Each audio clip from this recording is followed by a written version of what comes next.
I'm very sure a bidiyon da gabata kun ga yadda na ciro 100 TRX a cikin wannan website kuma na withdrawal over and over again. A cikin wannan bidiyon zan na muku 100% free method da za ku samu 10 TRX wanda ya kai matsayin $1 a cikin wannan website for free. No deposit and no trading at all. Bayan haka za mu sake gwada trading strategy da nuna muku a bidiyon da gabata wanda yake rage asara a lokacin trading, wanda za ni yi withdrawal na 33 TRX a cikin wannan bidiyon, saboda ku bi mu step by step of all. Link ne za ku register a cikin wannan website, yana a description na wannan bidiyon. Bayan kun buɗe account already, idan kuka duba ni ina da ainihin TRX guda 30 a ciki, ko in ce 31. So a yanzu abin da zan nuna muku na farko shine yadda za ka samu 10 TRX for free a cikin wannan website. So abin da za ka yi shine sai ka zo a can sama, bayan kana akan dashboard naka sai ka danna akan KYC auth. So kana danna akan KYC auth zai buɗe maka page kamar haka. Daga farko ka zaɓi nationality, wato ka zaɓi country da kake zama a cikinta. So ni ina Nigeria, don haka zan zaɓi Nigeria. A ƙasa za a ce ka saka last name, ma'ana sunan mahaifinka, sai ka saka last name sunan mahaifinka a nan. A ƙasa za a ce ka saka ainihin first name sunanka kenan. So za ka saka sunan da yake akan national ID card naka ko kuma international passport, domin ko za ka yi KYC ne a nan sai su baka wannan 10 TRX ɗin for free. So ka tabbatar duka sunan da za ka saka ya yi daidai da wanda yake akan document naka. So daga nan sai ka zaɓi date of birth kamar haka. So sai ka zaɓi date of birth wanda yake akan wannan ainihin document da za ka yi amfani da shi.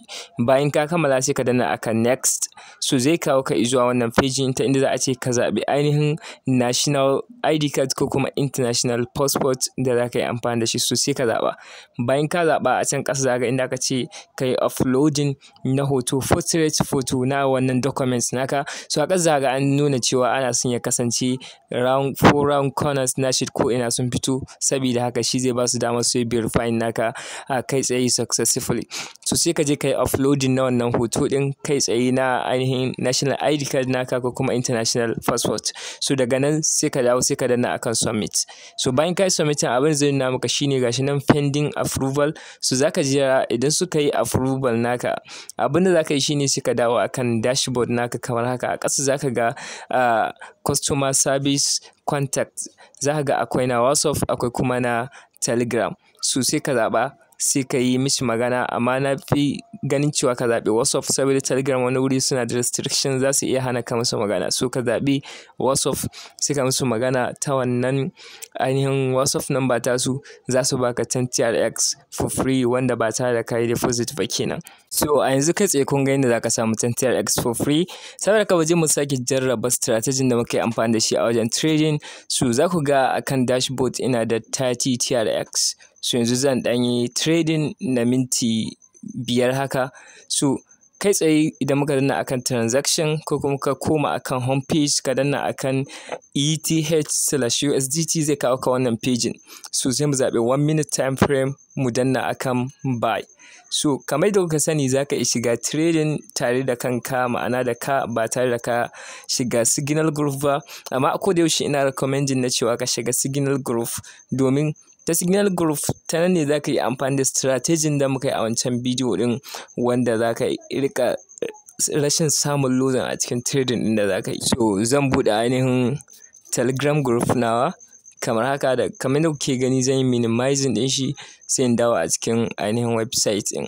So zan shiga trading kamar haka. So zan yi amfani da wannan signal sai in shiga trading da TRX guda ɗaya. So kamar yadda kuke gani zan shiga in yi confirming da wanda suka bani in shiga trading.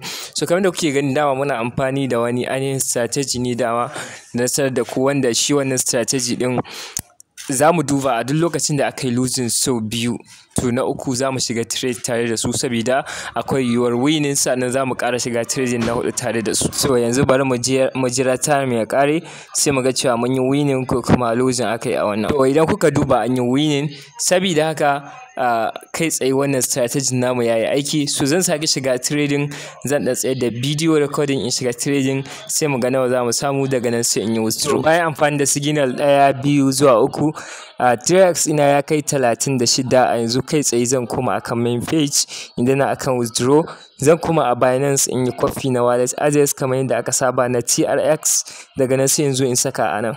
So a wurin input zan saka amount da zan yi withdraw shine 34 afwan. So zan raga biyu da zan ci gaba da trading da su daga baya.